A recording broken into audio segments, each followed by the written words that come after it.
Salut tout le monde et bienvenue sur notre second lieu de visite. Je suis super contente parce qu'il fait super beau, chose que je n'avais pas eu la première fois à la visite. Et là on va visiter un lieu, comme vous pouvez l'entendre, de calme, de paix et de tranquillité. On va s'approcher un petit peu puisque comme vous pouvez le voir on est sur le parking. Aujourd'hui, comme le dit le nom de la vidéo, on part sur les traces des moines augustins au Pieuret de Cérabonne. C'est génial, je n'ai rien d'autre à dire. Je m'avance là tout doucement vers le Pieuret et puis on en saura plus un petit peu quand on sera arrivé. À toutes.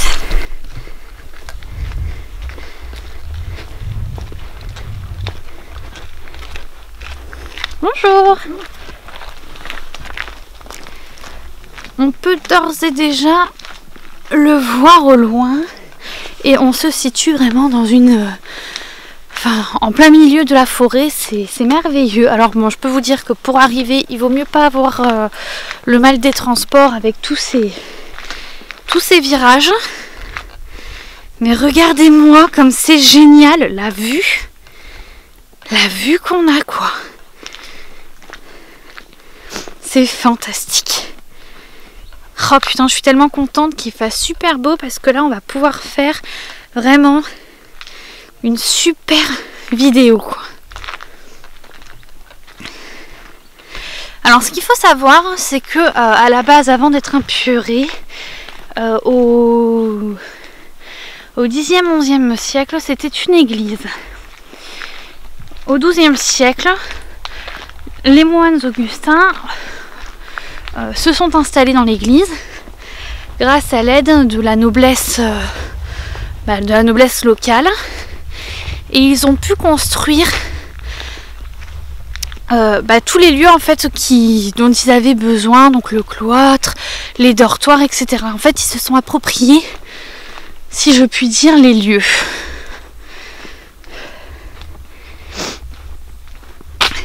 Hop là, que je me casse pas la gueule.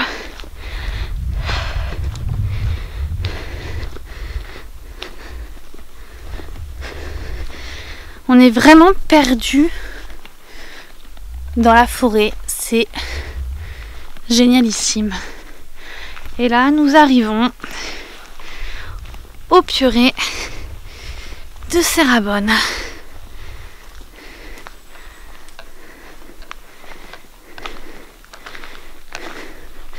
Je ne vous mens pas, regardez. Voilà, bienvenue au Pieuret de Cérabonne.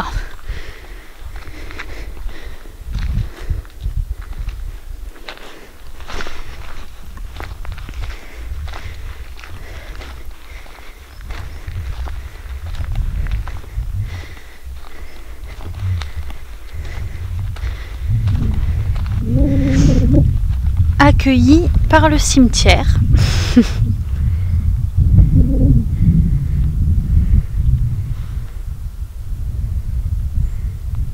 par un joli papillon.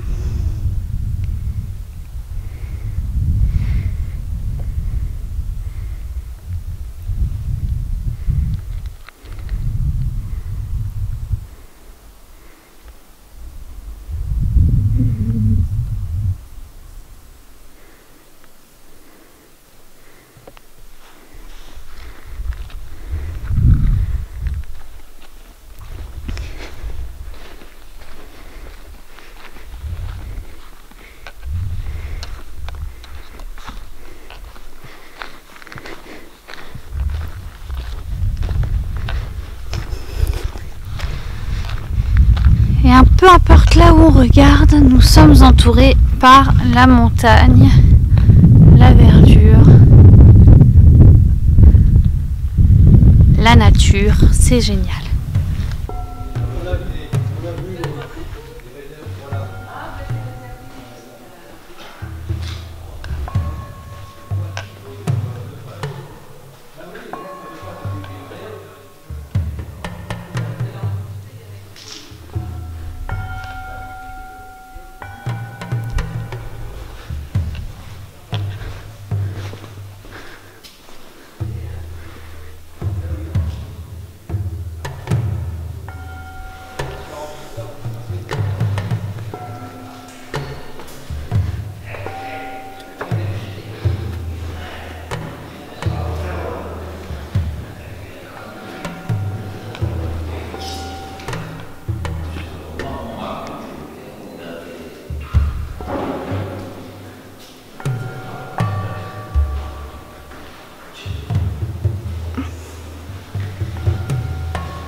Donc là, il me semble qu'on est dans le cloître.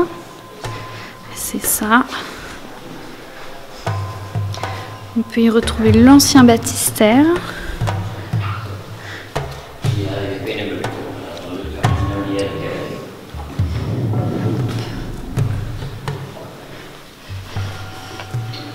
C'est ici qu'il procédait au mariage, aux enterrements et au baptême des villageois. Et juste derrière ce mur, donc juste derrière cette porte, normalement on a le cimetière que l'on a vu tout à l'heure à l'entrée. Alors ce qui est intéressant, c'est qu'ils ont fait une sorte de musée avec des œuvres d'art. C'est super cool, hein, de s'être réapproprié le lieu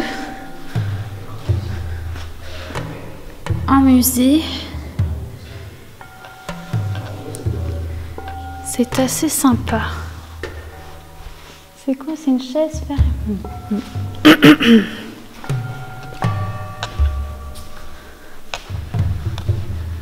C'est franchement super impressionnant. Je sais pas si vous pouvez vraiment vous rendre compte de la hauteur. C'est impressionnant. Donc là, juste en face de nous, on a la tribune. Donc c'est là que chantaient les chœurs.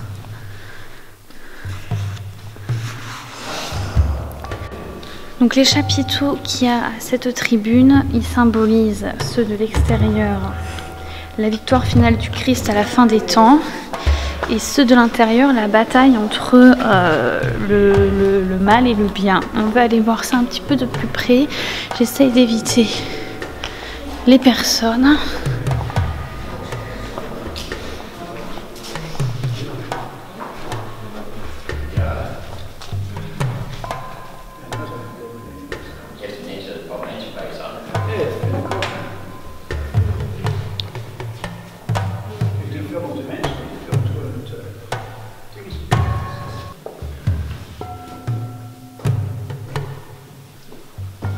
Le lion.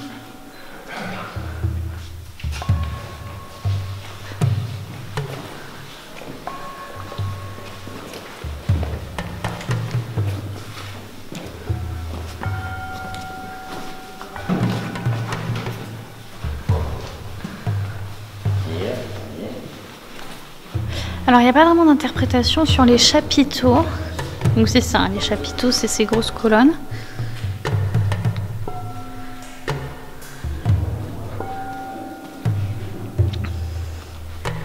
C'est à vous d'y laisser votre propre interprétation. Donc on revoit souvent l'aigle, le lion et le bœuf dans les chapiteaux. C'est normal, c'est les signes évangéliques.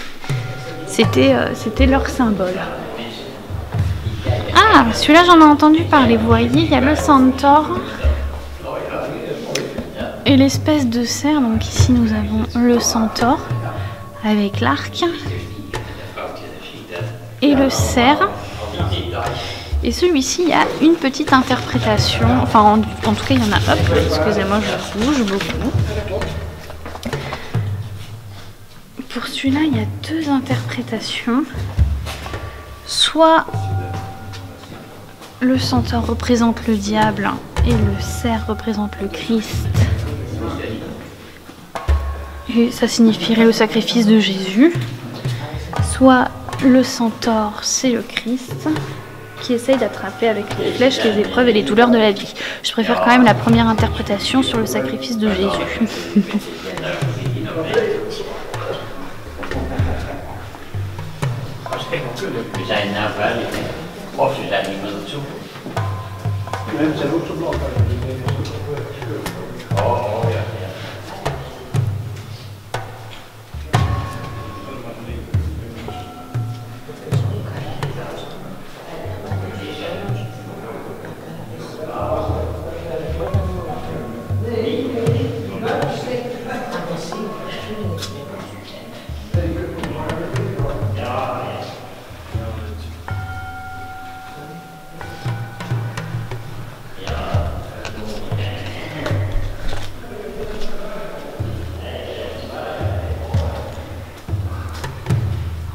Regardez comme c'est super grand. C'est trop beau.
C'est vraiment fou la vue déjà qu'on a de ce lieu. Et ce qui est encore plus dingue, bon déjà je parle un petit peu moins et j'essaye de pas trop filmer les gens puisque j'évite quand même de les déranger dans la visite, ça va qu'il n'y a pas beaucoup de monde. Mais ce qui est dingue, c'est que ce lieu en fait il est en proie au silence.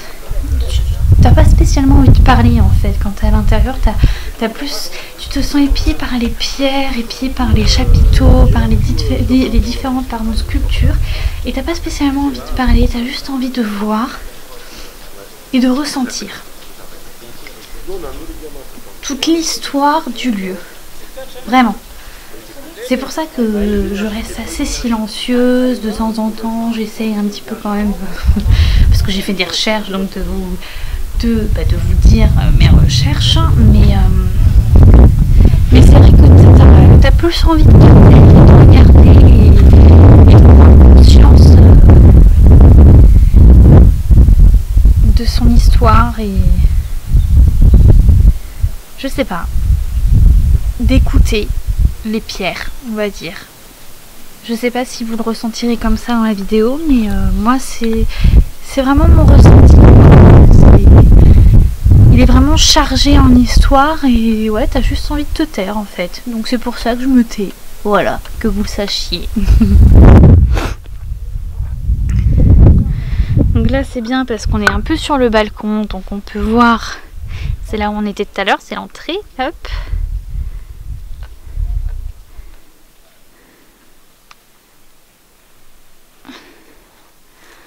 Le clocher, donc c'est ce qu'on voit en fait ici. Vous avez une super belle vue de Mont-d'Or qui fait 18 mètres de haut. On va essayer d'aller voir un petit peu ailleurs puisque du coup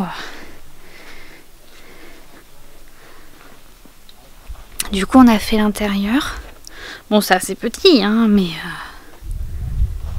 tout ce qui est petit est mignon. Voilà. C'est ce qu'il faut se dire.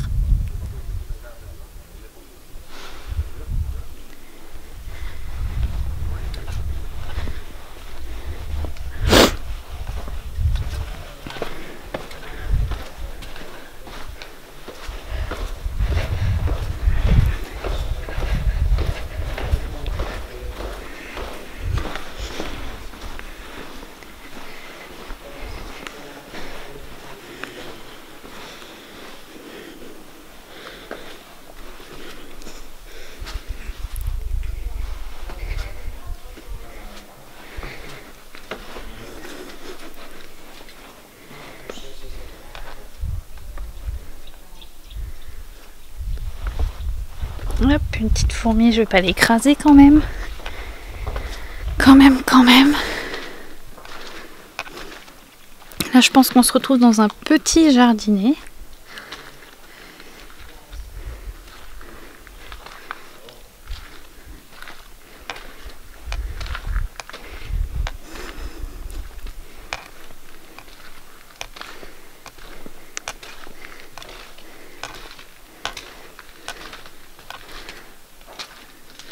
On n'a pas le droit d'y aller.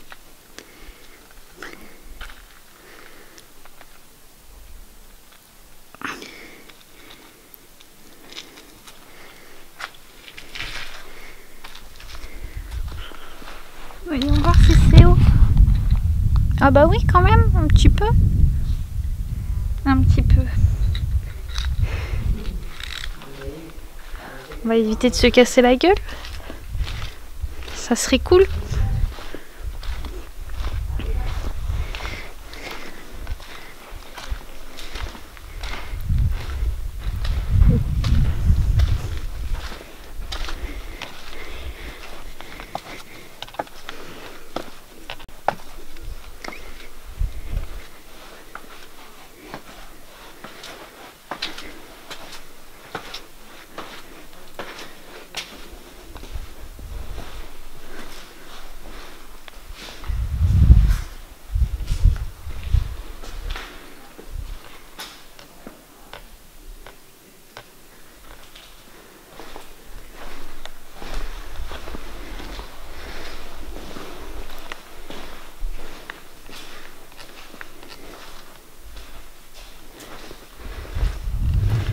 Donc là, on va aller sur le sentier botanique.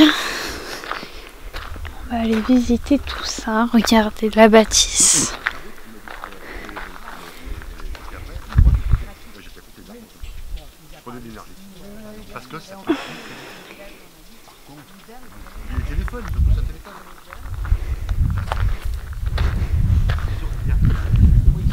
C'est sympa qu'ils aient fait un espèce de petit jardin.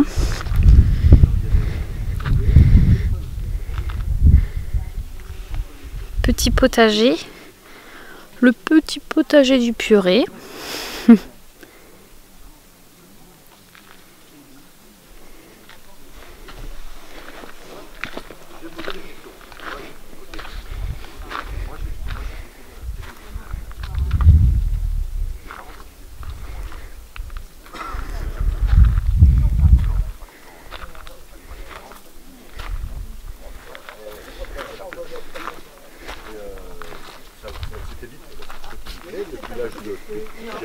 Non mais là c'est parce que je suis là et voilà. Et un jour j'ai rencontré mon maître de yoga. Moi, je veux bien conseiller mon maître de yoga, mais c'est qui Dieu? Bon, là en vrai on se dirige vers les toilettes. Mais je pense qu'à l'époque c'était pas les toilettes. Mais je trouve que cette vue elle est vraiment super belle. Donc c'est pas grave, on y va. On suit le petit sentier. Vous pouvez pas savoir à quel point il fait chaud. J'ai mis un t-shirt à manches longues. Si vous voulez savoir ma vie, vous la saurez quand même. Voilà. J'ai mis un t-shirt à manches longues et il fait super chaud. Je suis pas sûre. Je suis bon. Je me parle toute seule parce qu'ils disent qu'on va sur les toilettes, mais il y a quand même un sentier, donc je sais pas où est-ce qu'il mène.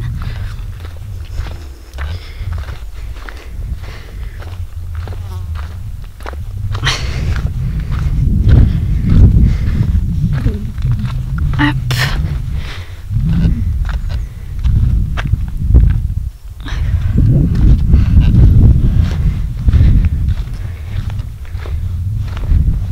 Donc effectivement là c'est les WC, mais je pense qu'il y a quand même, puisqu'on peut continuer le sentier, je pense qu'il y a quand même autre chose. Hop. Alors je vais faire très attention à éviter de me casser la gueule, parce que ça glisse un petit peu là.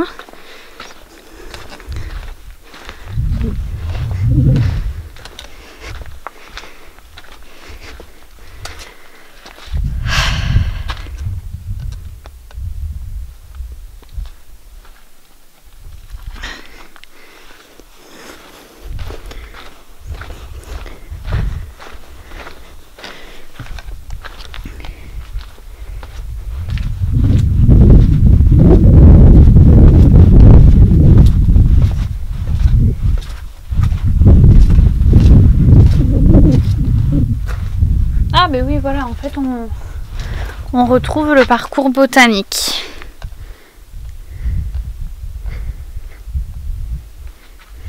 Et on a une vue toujours autant de fifou. C'est génial. Mais écoutez, on va le suivre par là. Je suis bien contente de l'avoir suivi par là, le parcours botanique. Alors je ne sais trop guère. Là ça me paraît un petit peu casse-gueule. On va retourner quand même sur le petit parcours. Après on retournera aussi au Pieuret quand même. On refera un petit tour.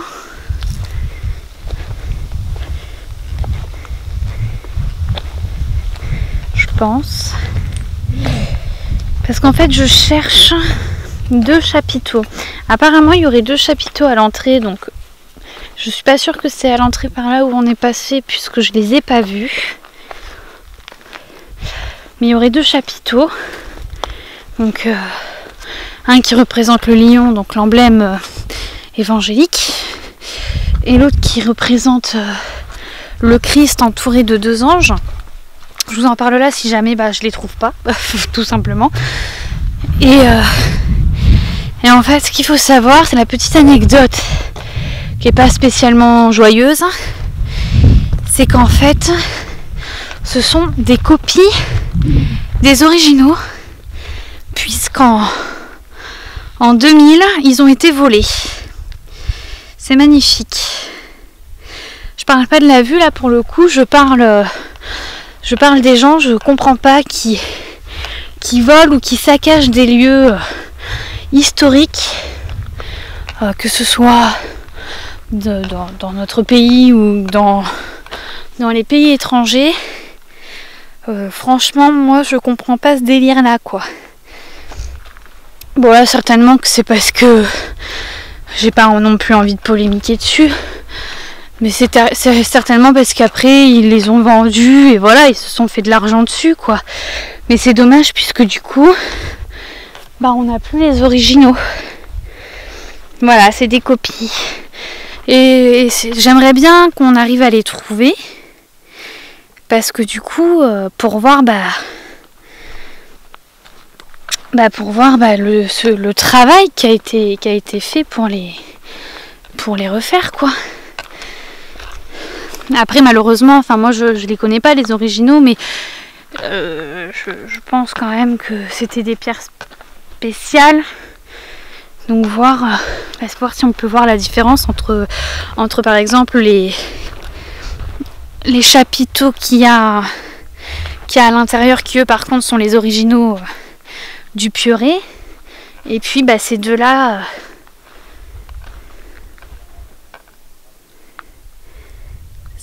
qui sont faux quoi.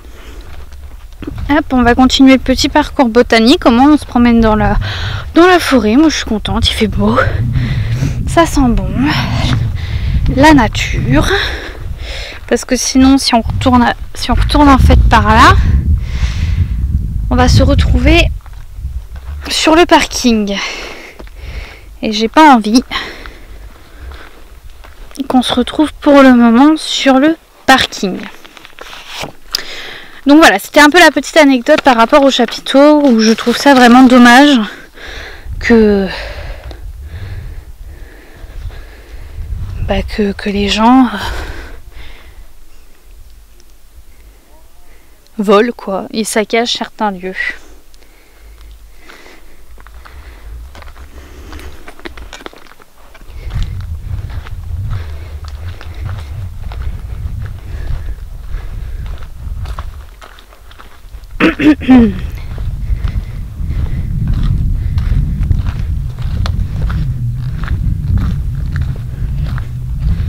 C'est tellement plaisant de se balader.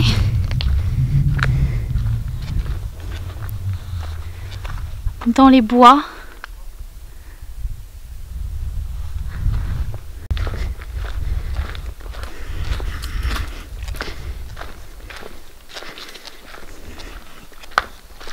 Moi j'adore les petits ponts comme ça. Dans les forêts. Je trouve que c'est tellement chou. Petit pont.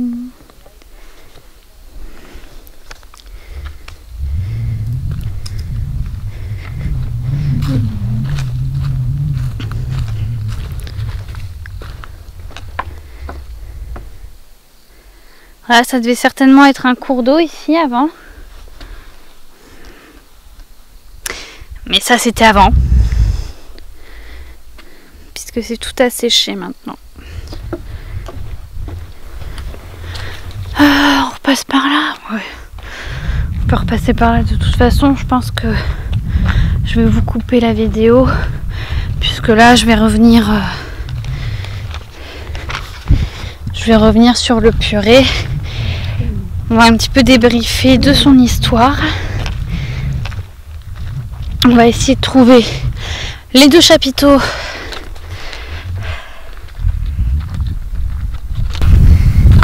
On va essayer de trouver les 2 chapiteaux dont je parlais. Voilà, et puis après, ben moi je prendrai les photos. Et puis voilà.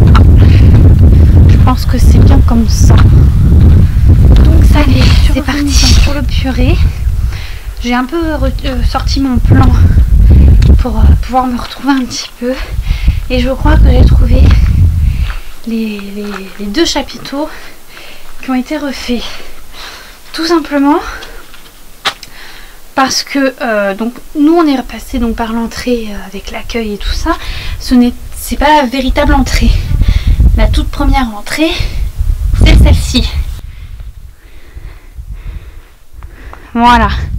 En fait, là, donc comme je vous le disais, donc il y a le cimetière qui est ici. Tout à l'heure, je me suis trompée. J'ai dit qu'on était au cloître, mais le cloître, c'est par là où on est rentré la première fois.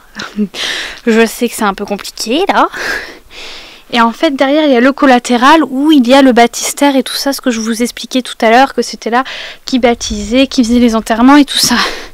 Et en fait, c'est cette entrée-là, c'était l'entrée principale.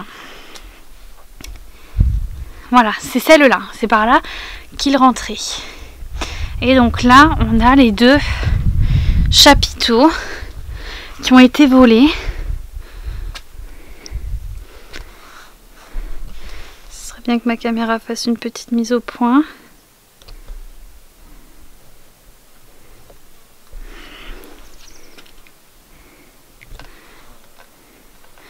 Voilà, on a les 2 chapiteaux en fait ici qui ont été volés. Donc comme je vous le disais, donc ici donc on a Jésus qui est au milieu avec les 2 anges. Je comprends pas pourquoi elle veut pas faire de mise au point. Voilà. Avec les 2 anges. Et c'est ceux-là qui sont des copies.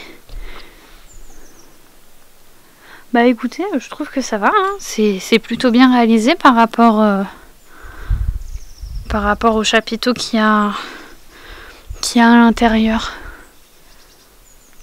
Mais heureusement qu'ils ont réussi à refaire les copies, quoi.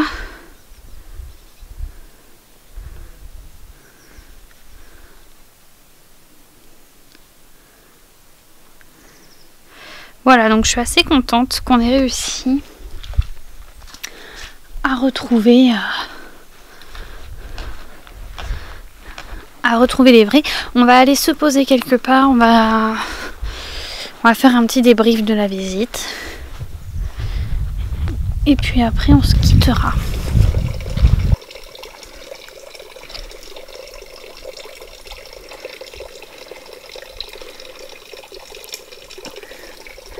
Écoutez-moi donc comme ce son est apaisant. Et bien c'est ici qu'on va faire notre petit débrief. Sur ce banc. Ici là même.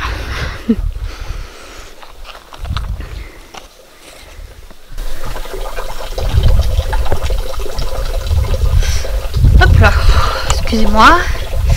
Voilà, bon, pour débriefer pardon, un petit peu, puisque bon, comme je vous l'ai dit, j'avais pas spécialement envie de parler dans le lieu, tout simplement parce qu'il y avait des touristes et que j'avais pas spécialement envie de les déranger non plus. Et qu'en plus de ça, c'est un lieu qui est assez particulier, très calme, où tu es entouré de pierres, c'est un lieu en fait qui te donne pas du tout envie de parler, qui te donne juste envie de regarder, qui éveille un peu ta curiosité avec tous ces chapiteaux et toutes ces merveilleuses pierres. Donc j'avais pas spécialement envie de parler et envie de vous raconter l'histoire là-dedans. Donc je vais un peu faire un petit débrief parce que je vais me répéter sur ce que j'ai dit. Donc à la base, au 10e et 11e siècle, c'était l'église de Sainte-Marie de Serrabona. Serrabona qui veut dire bonne colline, voilà, donc elle est sur une bonne colline, on va dire ça. C'est donc en 1989 que une poignée de moines augustins sont venus en fait habiter l'église et ils ont eu l'aide donc de la noblesse locale donc pour s'installer, et en plus de ça, j'en perds ma feuille. Et en plus de ça, pour construire en fait les bâtiments dont eux ils avaient besoin, donc par exemple le cloître, le réfectoire, la salle capitulaire et le dortoir, comme je vous le disais tout à l'heure. Il faut savoir que l'entente entre les gens qui habitaient déjà l'église, donc le prêtre, etc., elle n'était pas très très bonne. Mais bon, ils ont quand même réussi à cohabiter ensemble. Hein. Voilà, donc... Ensuite, il n'a pas pris le nom tout de suite de Purée, mais ça a été vraiment que quelques années après que l'église s'est transformée en Purée, quelques années après avoir donc fait la construction de tous les locaux dont ils avaient besoin, si je puis dire, en fait, toutes les parties dont ils avaient besoin. Voilà. Donc en 1592, l'ordre augustin est supprimé en Espagne, et il faut savoir qu'en fait la Catalogne à cette époque-là faisait encore partie de l'Espagne. Donc forcément ici aussi ils ont été supprimés, et ce n'est que quelques années plus tard, hein, donc en 1612, que le dernier prieur est décédé, et l'église, le prieuré en fait devient alors une église paroissiale, qui a été un petit peu, si je puis dire ça, abandonnée. Parce que, en fait, il faut savoir qu'elle a une histoire assez particulière, parce qu'elle elle a failli vraiment être abandonnée, tout simplement parce qu'en fait, au début, c'était les bergers qui venaient l'hiver et tout ça s'abriter, etc. Et donc, l'église n'était pas du tout restaurée, le prieuré n'était pas du tout restauré. Et en fait, il y a eu Mérimée qui est un historien et un architecte, il me semble, historien, écrivain, ça c'est sûr, et il me semble qu'il est architecte, puisqu'en fait il a permis les rénovations du lieu après sa visite, et c'est grâce à lui qu'on a quand même un lieu maintenant qui est protégé et qui est en super bon état, quoi. Voilà. Et donc à l'heure d'aujourd'hui on peut le visiter puisqu'il n'y a plus de moines, il n'y a plus rien. Donc voilà, c'est un petit peu l'histoire de ce lieu. Voilà, donc c'est sur ces derniers mots que s'achève la visite. Moi je vais en profiter pour faire quelques photos comme d'habitude pour vous les mettre à la fin de la vidéo, et puis je vous dis à très vite. J'espère que ça vous aura plu. N'hésitez pas à vous abonner, à laisser un commentaire, et puis à aimer la vidéo, la partager. Vous pouvez me suivre sur Facebook, sur Twitter, et puis moi je vous dis à bientôt et portez-vous bien. Ciao ciao.